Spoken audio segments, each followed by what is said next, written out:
Art stream එකෙන් A level exam ලියන්න ඉන්න ඔයාට අනිවාර්යෙන්ම උදා වෙන පොතක් තමයි මේ පසුගිය විභාග ප්‍රශ්නෝත්තර පොත කියලා කියන්නේ. ඉතින් මේ තියෙන්නේ භූගෝල විද්‍යාව කියන විෂයට අදාළව පසුගිය විභාග ප්‍රශ්නෝත්තර. අපි පසුගිය විභාග ප්‍රශ්න පත්‍ර තෝරගන්නකොට විශේෂයෙන්ම බලන්න ඕන කාරණාවක් තියෙනවා.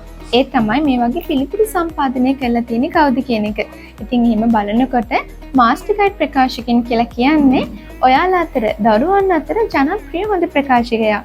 අනිත් කාරණාව තමයි මේ පොතේ ප්‍රශ්න පත්‍ර විතරක් නෙවෙයි පිළිතුරු පත්‍රත් අන්තර්ගත වෙලා තියෙනවා.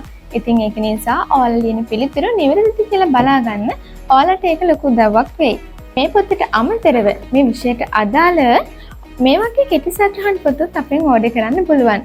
ඉතින් ඔයාලගේ නව විෂය නිර්දේශයට අනුව සේලුම් පාඩම් මාතෘකා ආවරණය කරලා තමයි මේ කෙටි සටහන් පොත හදලා තියෙන්නේ.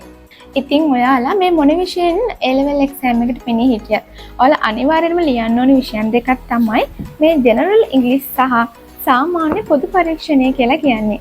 ඉතින් ඒ නිසා මේ විෂයන් දෙකට අදාළවත් past papers පොත් ඔයාලට දැන් අපෙන් ඕඩර් කරන්න පුළුවන්. ඉතින් ඔයාලට අපේ lr.lk වෙබ්සයිට් එක කරා හෝ එහෙමත් නැත්නම් මම මේ පහලින් දාලා තියෙන අපේ WhatsApp නම්බර කරාත් ඕඩර් කරන්න පුළුවන්.